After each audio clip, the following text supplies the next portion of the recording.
Hi, my name is Jay. Your name is Dave. Dave. Good to meet you, Dave. You're out here with your family here. Correct. We're out here today, and we're asking the big question to people. What do you think happens after you die? Your eyes go closed, and what happens next? Something or nothing? And if you think there's something, what is that something for you? Something happens. Definitively, I'm not sure exactly what it might entail, but something in the hereafter, some other form of existence Okay, beyond this realm. okay. Now, is that something that, can you describe what that's something? Something you've read, something you've kind of been taught all your life? Well, been taught, the concept of the hereafter, Uh-huh. and so I'm assuming it's something along those lines. Okay, so do you believe in a heaven and a hell, or do you believe in just a kind of a spiritual journey of sorts? Little bit of both. A I little believe bit of there's some, I guess, accountability in terms of uh, those who harm others and so on and so forth, and so mischief amongst others. kind of a. And So you believe there's a right and a wrong? yeah, definitely Okay. believe So, the right and wrong, and I think every day we're living, that's the, becoming more and more gray. those who are patient and try to do good, even if they were not recognized, I do believe some kind of compensation for that, their efforts, and you know. So you ever been raised in a kind of any kind of a religion Yeah, I yourself? was raised from a Catholic background. A Catholic background? All your life? Pretty much, yeah. Pretty much all your life? Is your family here? They also been raised in Catholic? Uh, different traditions. Different traditions? Okay. Yeah. Okay. So. The Catholic one more so on. So, but are you leaning towards the heaven and hell from your Catholic Yeah. belief? Okay. So, what do you think? Do you have to be a good person to go to go to heaven? When it gets into specifics and details, I'll leave that up to God. Okay. Since, yeah. So, it's you think it's purely And God's choice whether I'll it's leave that in God's hands. I can't really speak on it in detail. okay. Okay. Well, before we go on the interview any further, my wife and I, we're Christians, so we believe that there is a heaven and a hell, and we believe in the Holy Bible, and we believe that it's true. It's every page in that book is accurate, and why do we believe that? It's the most published book in the world. Definitely. It's lasted the acid test of time. It's been burned. It's been everything, and it's still around. It's the most, being that widely spread throughout the world, and as many people that have followed that, it really got me curious. Maybe there's something more in here. Maybe I need to read this thing. Maybe I need to look at it a little closer, and then just what God has done in my life, in my wife's life, that has really strengthened our belief even the more. I'm going to tell you some testimony in our life, and I'm going to tell you in hopes that it builds your own belief in God. Okay? Do you remember the 2007 wildfires? I do. Okay. You were living down in this area. Yeah. Remember all the smoke and the fire, and those fires all over that mountain over there, Mount McGill, and just everywhere. Well, during that time, I work at a retirement community, and in the area, and I was actually in Florida when the fire broke out. And my wife, she called and she said, "Jay, we're being evacuated from our house." And at the time, I lived in Hamul. And I said, "Oh, great. Oh, how about I get in the plane and come back?" So we got in the plane, and me and the gentleman I was with, the executive director, we flew back into San Diego, flew over the smoke and into the airport. And my wife got the house evacuated. And we met everybody in a retirement community down at San Diego High School over by Balboa Park. And we slept there for a night, and they had mats and cots and food and everything there for everybody. There was over 100 residents that were living in there. And so I was there, and in the midst of all these volunteers of helping out and everything, this about 18-year-old boy comes walking up to me. And at the time, I was going to the Rock Church. You ever heard of the Rock Church? Oh, right. Yeah. I think there's over 13,000 people that go to that church now.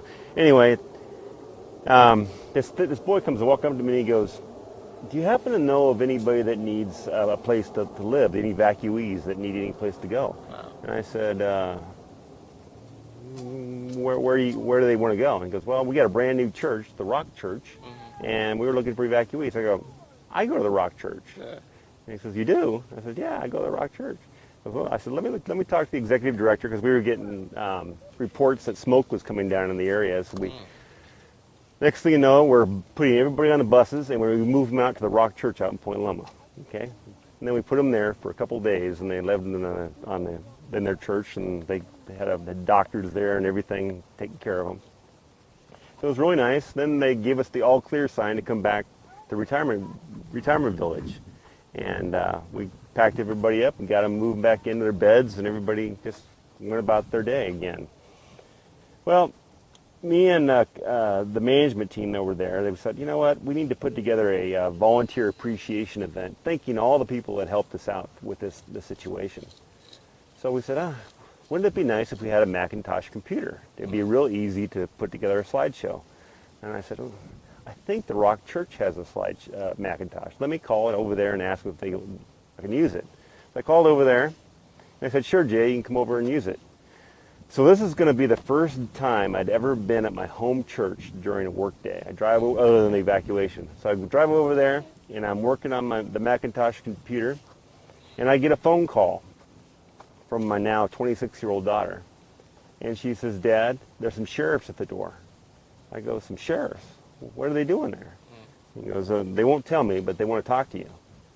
So I get on the phone with them, and they say, Jay, you need to come home. And I said, what do I need to come home for? I said, something happened? Were we being evacuated again? He goes, no, you're not being evacuated, but you need to come home. I said, well, does my wife need to come? She's up in Long Beach at a convention. She said, no, you can come home now. So I drive from Point Loma to Hamul, not knowing anything that happened. Careful, guys. I drive into the front driveway, walk to the front door, and I'm greeted by two people from the county medical examiner's office. One of them was a chaplain. They babysat Miles McPherson's kids when they were infants. You know, Miles McPherson is the pastor at the Rock Church. So they tell me that I lost my 18-year-old son in a car accident. So, and I said, wow, really? It stunned me. I wasn't ready for it. I wasn't ready to hear that. But then they told me how it happened, and this is the kind of the unusual part. My son had just graduated from high school, where he was a AP Calculus student. He was a cross-country runner since the age of 8. He ran he won races all over the state, real good runner. On the day of his accident, he was going to a cross-country running practice class up at Mesa College. And he was driving in a car he'd been driving for 1 week when the accident occurred. He was driving too fast. He was driving the 94 West Freeway, a dry road day just like this. And he was speeding up the freeway about just after 12 o'clock noon. And he lost control of his vehicle in the fast lane. This is over by the In-N-Out Burger. You see the skid marks right here? His skid marks, he cut across traffic, lost control. He came off you see how they're lining up with the cross over here? That cross was there before my son's accident. Came off the freeway, hit a tree, split his car in half, ripped him out of his seatbelt, and he landed in the backyard of his house on his back looking directly up at the cross. Parts of his car went completely around the cross on the roof. We actually have news video coverage of the accident on our website where it shows the owner of the house picking up parts of his car around the cross. So there, we lost our only son. But the question is, did my son accept Jesus Christ as his Lord and Savior and get his sins forgiven? Because that's what the Bible says you got to do. You got to get them forgiven. So you can come before a holy God before he died. We think he did. We're his parents, but only God knows whether he truly did, right? After this occurred, my son was an organ donor. He donated his body to an organization called LifeShare. And an 18-year-old boy got my son's ligament. This is the picture of the car. This is the picture of the car, Tenny Union Tribune. November 7th, the day after. 18-year-old driver killed when a car slams into a tree. This car right there. Well, an 18-year-old boy got my son's ligament in his arm. He got his ACL. It was a baseball pitcher throughout his arm. And this 18-year-old boy wrote us a letter, a real nice letter. Would you mind reading that letter real quick to the viewing audience? Ooh, can I read it too? Whoever wants to read it. Hi, my name is Blake. I am writing to your family to express my sincere. I can't read all of this. Empathy and loss of your family member. Deeply sorry for your family and praying that God may guide you in this time. I'm also writing to your family in great respect and gratitude of family. In addition to this, knowing the special gift transplant I received, and the scarring has taken place due to the surgery and will serve as a reminder of your family, especially your loved one. I'm greatly privileged and thankful for my opportunity, which will be powered by your loved one, and he or she has enabled me to be healthy again. You want to read? I will read. Okay, this is a sentence, okay? Oh, can I read too? Because we got to go because your mom's waiting. I thought I would share with a brief history of who I am. What surgery has allowed for me to do. One sentence. Oh, my turn. Allowed for. No, I am 18-year-old boy who just graduated from Mater Dei High School in Santa Ana.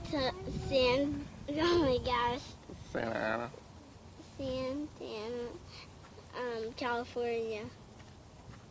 Interesting. Yeah, because we gotta meet the mom Okay. right quick. Well, anyway, this boy, he wrote this real nice letter to us, thanking us. His name was Blake. And he's at the end of the letter, he left his phone number. And he said, please call me. So my wife got in her cell phone and called him, but didn't get him on the phone. He left him a voicemail. Well, we were hoping he'd call right back, and he didn't. And quite a number of months later, we didn't hear from him. One day, we were driving with our foster youth mentee. My wife and I were foster youth mentors. We take kids from the county out, and we take them camping, bike riding, and everything. Well, one day, we were taking our foster youth mentee. His name is Davion. And we were driving to Coronado, and we were going on the 94 West Freeway. And we were right in front of this house that you saw in the picture.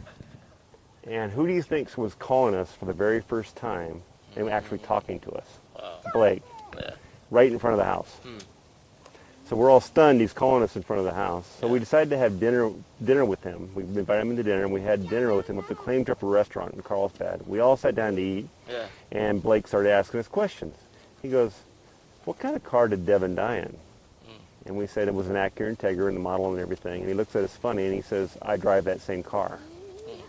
And then we asked his mom, she started talking to us, and we found out his mom was a CASA, which are like foster youth mentors. They take kids from the county out and that kind of thing. So all this stuff was hooking up right and left. And we felt God was working in it, just like we feel God is working in our time together right now. He wants you, he wants your entire family in heaven.